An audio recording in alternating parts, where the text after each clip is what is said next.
Hi friends, this is Shashank.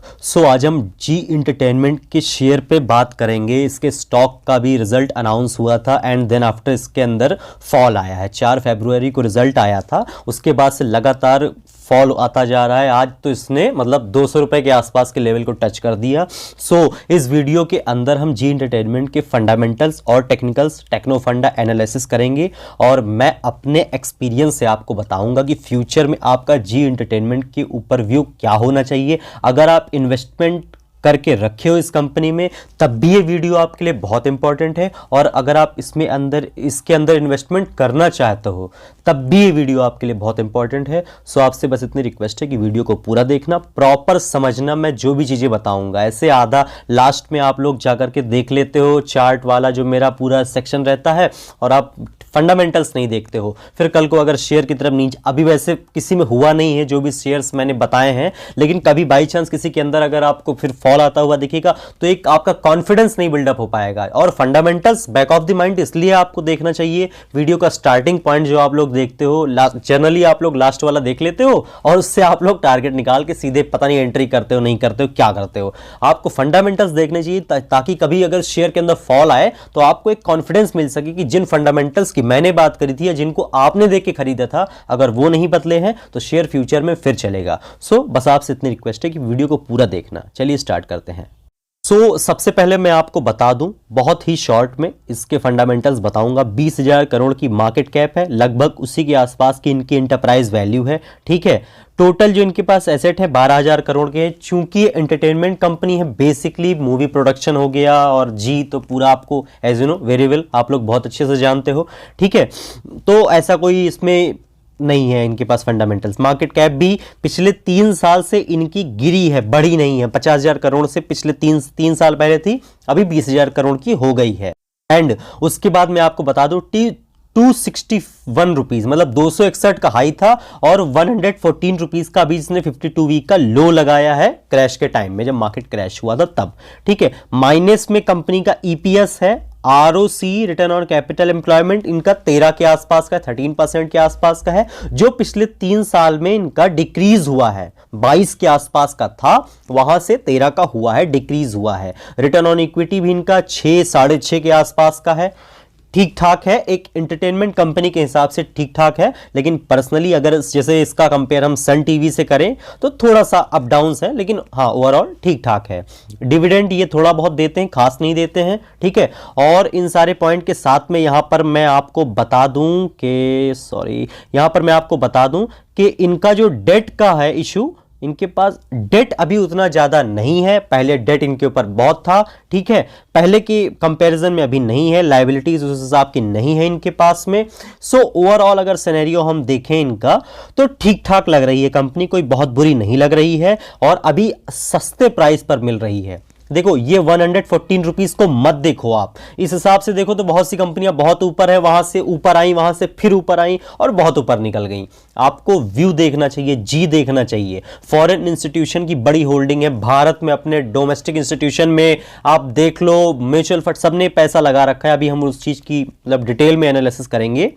Overall fundamentals आपको बता दूं तो जी के कोई बहुत बुरे नहीं है, बस कुछ इनके जो फैसले हैं, जो इनके कुछ डिसीजंस हैं, वो मार्केट को पसंद नहीं आ रहे हैं। दैट्स व्हाई ये शेयर फॉल कर रहा है। तो फंडामेंटल्स में सिर्फ इतना, फंडामेंटल्स ओवरऑल ठीक ठाक हैं। यहां पर कैश फ्लो की हम बात नहीं करेंगे दोस्तों, क्योंकि देखो कैश फ्लो आप देख लो या नेट कैश फ्लो देख लो, कैश फ्लो इनका 105 का है, लेकिन नेट जो कैश फ्लो है वो माइनस में है। इन सबसे बड़ा पॉइंट है कि इस कंपनी के जो प्रमोटर्स हैं उनकी होल्डिंग पैटर्न, उस पर अभी हम बात करेंगे। फंडामेंटल्स ओवरऑल ठीक ठाक हैं।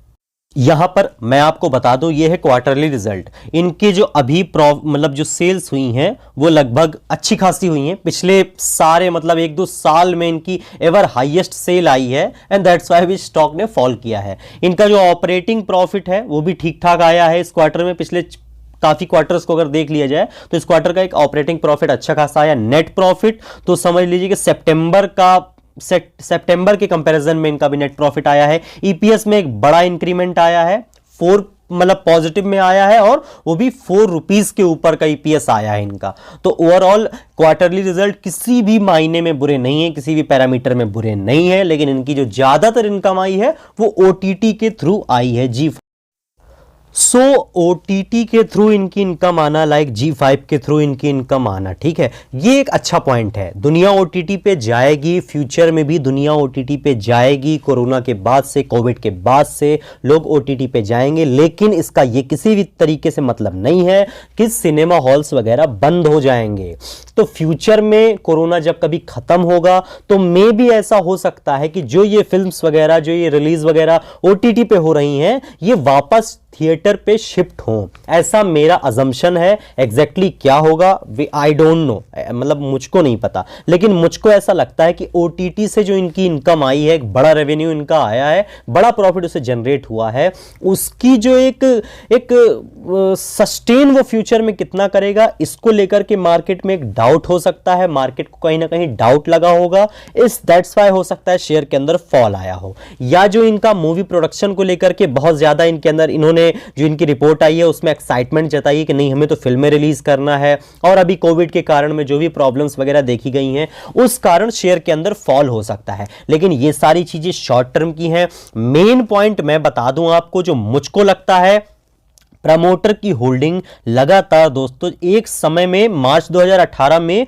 40% थी, एंड अभी दिसंबर 2018 में 4% की होल्डिंग है प्रमोटर्स की। वहीं फॉरेन इंस्टीट्यूशन की होल्डिंग्स लगातार इस कंपनी के अंदर इंक्रीज होती जा रही हैं। दैट टाइम 65% एंड अबव की होल्डिंग वो लेकर के बैठे हैं, 12% के आसपास की होल्डिंग अपने डोमेस्टिक इंस्टीट्यूशन लेकर के बैठा है, और हम भी मतलब 17-18% की होल्डिंग लेकर के बैठे हैं। इवन गवर्नमेंट का भी इसके अंदर इन्वेस्टमेंट है। So that is the good point for company.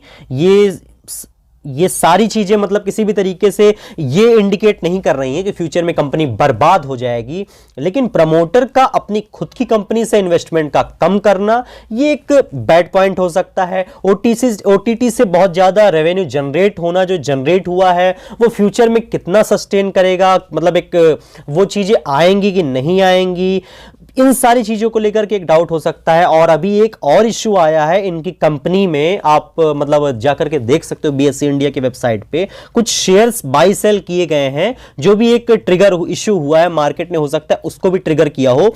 BSE India पे आप देख सकते हो। मैं इस वीडियो में आपको बिल्कुल ये बात नहीं बता पाऊंगा पर्सनली, क्योंकि मैं ऐसा कुछ नहीं करूंगा जो एक गलत चीज को इंडिकेट करे जी एंटरटेनमेंट के लिए, लेकिन हाँ पर्सनली इतना बता दूं कि एक इशू इस कंपनी में निकल के आया है। बीएसई इंडिया के वेबसाइट पे आप जाकर के देख सकते हो। ओवरऑल मैं बता दूं 4% की होल्डिंग, ओटीटी से एक बड़ा रेवेन्यू जनरेट होना, तो ओटीटी को लेकर के कितनी श्योरिटी फ्यूचर में रहेगी ये एक डाउट है। ये मार्केट को कहीं ना कहीं डाउटफुल लग रहा है। अब फ्यूचर में थिएटर्स फिर खुलेंगे तो पता नहीं इनका प्रॉफिट किस हिसाब का है, एक ये हो सकता है। और दूसरा एक थर्ड पॉइंट जो है इनका मूवी प्रोडक्शन की, नहीं हमको फिल्में बनाना है, तो वो भी एक कहीं ना कहीं डाउट वाला है। जब से कोरोना आया है एक डाउटफुल कंडीशन में उसको भी देखा जा रहा है। इन सारी चीजों को मार्केट ने ट्रिगर किया है, एंड रिजल्ट आने के बाद शेयर के अंदर फॉल आया है। जब सारी जो अनसर्टेनिटी थी वो जब क्लियर हुई हैं, जब मार्केट को सब चीजें समझ में आई हैं, तो उसने डायरेक्टली बताया है कि अभी तक आपको जो करना था आप कर चुके, अब हमें ये करना है और हम ये करेंगे। और उसने ये कर दिया, और उसने ये भी कर दिया, और वो लगातार करती जा रही है। लेकिन यहां पर मैं बता दूं, अभी हम जी एंटरटेनमेंट का डेली चार्ट देख रहे हैं। आज है 16 फरवरी।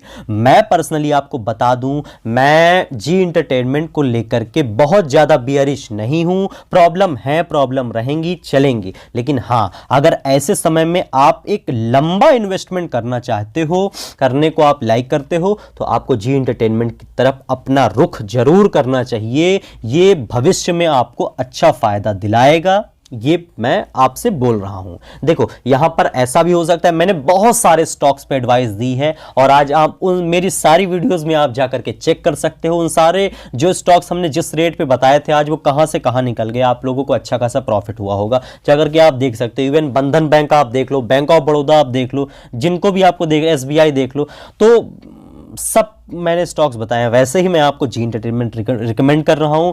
ये मैं मिनिमम आपको 1 ईयर के लिए रिकमेंड कर रहा हूं। यहां पे किसी भी तरीके का शॉर्ट टर्म की बात मैं नहीं कर रहा हूं। तो ये नहीं कि मैं आज बोलूं आप कल जाके खरीद लो, कुछ भी होता है कल, उसका ये मतलब नहीं है। मेरा व्यू लॉन्ग टर्म का है, मैं लंबे नजरिए के लिए रिकमेंड कर रहा हूं। मैंने टाटा मोटर्स किया, एसबीआई किया, डीएलएफ किया, सीडीएसएल किया, टाटा पावर किया, जो भी स्टॉक्स किए सब लंबे समय के लिए किए। आईडीएफसी फर्स्ट बैंक 40-45 पे रिकमेंड किया था, 50-55 पहुंच गया, सब लॉन्ग टर्म के लिए था, कोई शॉर्ट टर्म के लिए नहीं है। वैसे ही जी एंटरटेनमेंट भी लॉन्ग टर्म के लिए है। मुझको ऐसा लगता है पर्सनली, अगर आप इसके अंदर इन्वेस्टमेंट करना चाहते हो तो ये एक बहुत अच्छी अपॉर्चुनिटी बन सकता है, लेकिन आप इस लाइन को मत भूलना, that is called your stop loss. ये आपका स्टॉप लॉस है, sorry, this is called your stop loss. ये स्टॉप लॉस कहलाएगा एंड इट वैल्यू एट 170 रुपए। प्लीज, इसकी वैल्यू 170 रुपए है। ये लाइन अगर ब्रेक हो, ये लाइन 170 रुपए है, ये अगर ब्रेक हो तो प्लीज प्लीज प्लीज इस स्टॉक से बाहर हो जाना।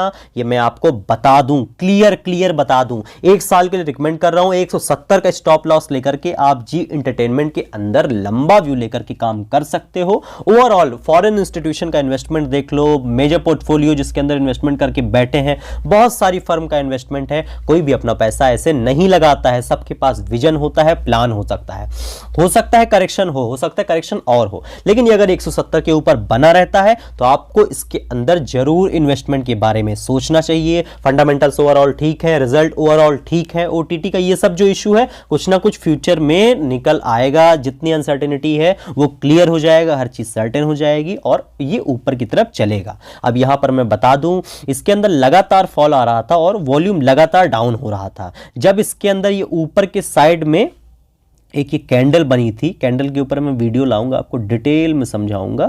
तो ये जब ये ऊपर के साइड में कैंडल बनी थी बड़े वॉल्यूम के साथ में, ये आप समझ नहीं पाओगे, जब ये ऊपर के साइड में कैंडल बनी थी बड़े वॉल्यूम के साथ में, यहां पर आप ये वॉल्यूम अरे सॉरी यार, यहां पर आप ये वॉल्यूम देख लो, ये सबसे बड़ी लाइन, और ऊपर की तरफ आप ये कैंडल देख लो, आगे निकल गई, ऊपर की तरफ आप ये कैंडल देख लो, ठीक है। तो ये जो कैंडल बनी थी ऊपर के साइड में आप देख सकते हो, ये कैंडल और ये वॉल्यूम ये इंडिकेट कर रहा था कि किसी ने ऊपर के लेवल पर बड़ी क्वांटिटी में शॉर्ट किया, लेकिन उसके बाद ये शेयर लगातार गिरा है, लगातार गिरता रहा है और वॉल्यूम भी लगातार गिरते रहे हैं। लेकिन आज फर्स्ट डे ऐसा हुआ है कि इसके अंदर फिर एक बड़ी करेक्शन आई है और बड़ा वॉल्यूम आया है। देखो, मैं यहां पर शॉर्ट टर्म की बात बिल्कुल नहीं कर रहा हूं, लेकिन मुझको ऐसा लगता है, हो सकता है ऐसा कि ये 200 रुपए का जो लेवल है वो ब्रेक ना करे, ठीक है, सॉरी, 200 रुपए के लेवल को ब्रेक ना करे और कल ये ऊपर की तरफ का एक यू टर्न मारे। ऐसा मे भी पॉसिबल है, मैं गलत हो सकता हूं, लेकिन मेरा strict stop loss 170 rupees per है, 170 रुपीज पर है। लेकिन ऐसा लगता है क्योंकि दोस्तों बड़ा वॉल्यूम आना और बड़ा डाउन, मतलब अचानक से सर्टेन डाउन ट्रेंड आ जाना, ये कहीं ना कहीं ट्रेंड के खत्म होने का इंडिकेशन होता है। वैसे तो जी एंटरटेनमेंट प्योरली डाउन ट्रेंड में है, ठीक है, प्योरली डाउन ट्रेंड में है, लेकिन मुझको ऐसा लगता है कि अगर आप 170 के ऊपर इसके अंदर बने रहते हो तो आपको यहां पर अच्छी अपॉर्चुनिटी देखने को मिल सकती है। ऊपर की तरफ के क्या टारगेट होंगे वो मैं इस वीडियो में नहीं बताऊंगा आपको बिल्कुल, लेकिन इतना जरूर बताऊंगा दोस्तों कि करीब करीब 30 से 40% का आपको 50% के आसपास का मुनाफा देखने को मिल सकता है। इट मींस अगर ये शेयर अभी 200 रुपए के आसपास पे ट्रेड कर रहा है तो आपको ऊपर की तरफ लगभग 350 रुपए के आसपास के लेवल देखने को मिल सकते हैं। इसका टारगेट में आपको रेजिस्टेंस के जहां पर ऊपर इसने रेजिस्टेंस लिया था उस फेस पे इसलिए नहीं बता रहा हूं क्योंकि अभी डाउन ट्रेंड में है, ठीक है। जब ये अप ट्रेंड में आएगा आप लोग कमेंट कर दोगे, मैं आपको कमेंट पे नीचे इसके टारगेट बता दूंगा, लेकिन ध्यान के रखना ऊपर की तरफ 350 के लेवल देखने को मिलेंगे और नीचे की तरफ 170 के स्टॉप लॉस रखना। हो सकता है ये करेक्शन आने वाले कुछ दिनों में खत्म हो जाए, तो आप जी एंटरटेनमेंट के अंदर अपने इन्वेस्टमेंट के बारे में सोच सकते हो, ठीक है। सो अगर वीडियो आपको अच्छी लगी हो तो प्लीज़ लाइक कर देना, चैनल को सब्सक्राइब कर देना, और कोई डाउट हो जी एंटरटेनमेंट को लेकर के या जब ये अप ट्रेंड में आए तो कमेंट करना, मैं कमेंट में आपको बता दूंगा, ये एक शॉर्ट वीडियो बना दूंगा इसके टारगेट को लेकर के। लेकिन ये ध्यान रखना कि अगर यहाँ से बाइंग कर ले तो 170 के स्टॉप लॉस लेकर के तो अच्छा प्रॉफिट हो सकता है।